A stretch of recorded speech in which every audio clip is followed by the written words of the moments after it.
Bueno, pues vamos a empezar a trabajar y lo primero que vamos a hacer va a ser descargar la versión de Processing. Vamos a escribir en el navegador la URL de la web de Processing y una vez dentro de la web haremos un clic donde dice Download o descargar. Hacemos un clic aquí, le decimos Download nuevamente y vamos a parar aquí donde nos vemos las diferentes versiones de Processing.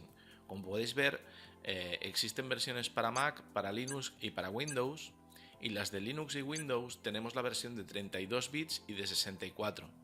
Como os podéis imaginar, la versión de 64 se incrementa el rendimiento, pero podemos tener algún problema con alguna de las librerías. Así que por ahora voy a descargar la versión de 32 bits.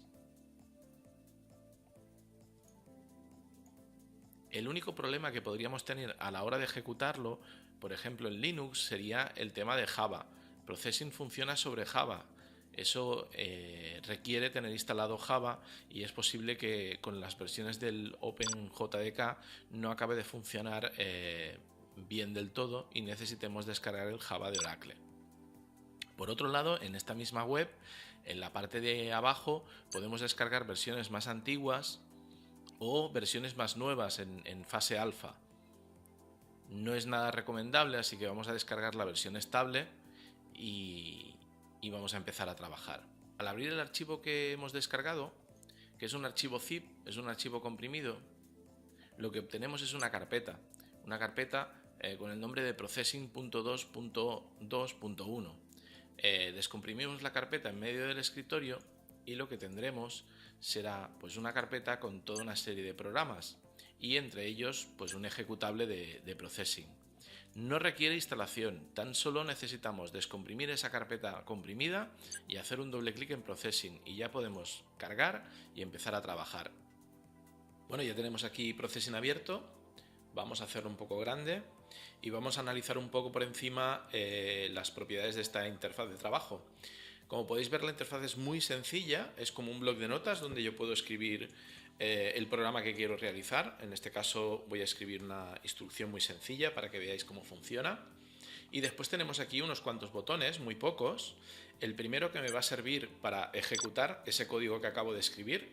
Hago un clic aquí, donde dice Run, me ejecuta en una ventana y me enseña pues el resultado de la instrucción que le he escrito. Le he dicho que haga un rectángulo en la X10, en la Y10 con un ancho de 45 y un alto de 30 y me dibuja ese rectángulo. El segundo botón me va a servir para parar la ejecución de ese programa. Hago un clic aquí y paramos el programa. El primer botón me va a servir para hacer un archivo nuevo. El segundo botón me permite me abre una ventana de abrir un archivo.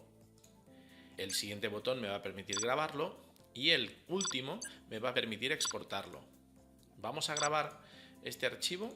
Voy a grabar, por ejemplo, dentro del propio escritorio. Le voy a llamar prueba.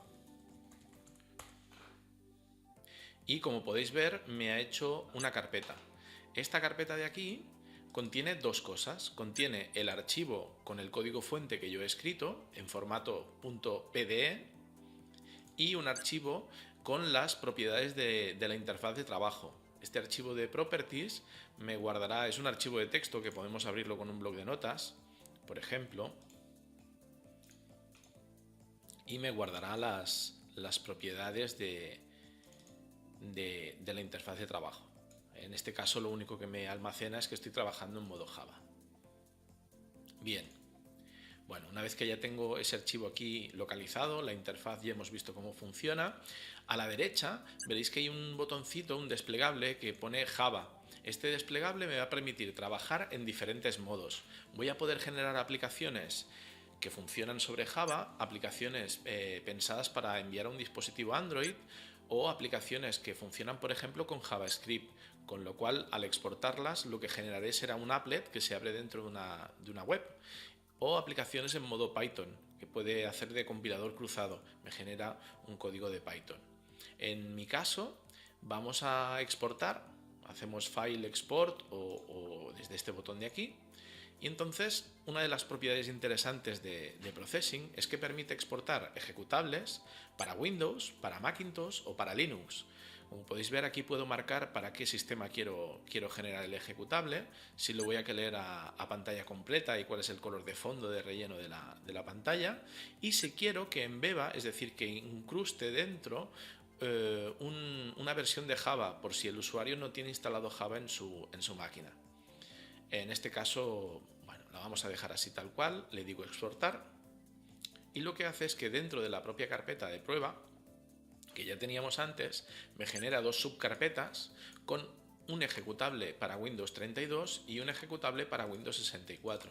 Este archivo sería un archivo independiente que en cualquier sistema hacemos doble clic y ejecuta la aplicación que yo le he indicado.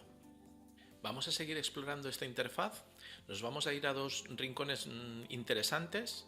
El primero es la reference dentro del apartado de help, de ayuda.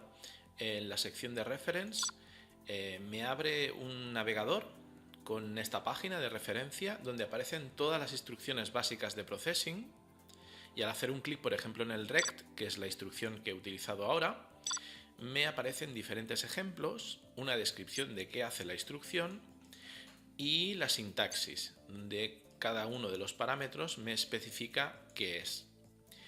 Este apartado de reference es realmente interesante para tener en cuenta como ayuda para cada una de las instrucciones que he de utilizar.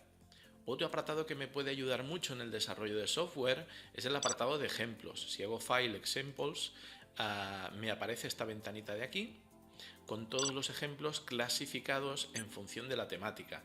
Por ejemplo, en la sección de ejemplos básicos, pues puedo pedirle algún ejemplo sobre formas. Y hago un doble clic en este de aquí y me carga directamente un ejemplo bien documentado donde me indica cómo funciona alguna de las temáticas que he elegido.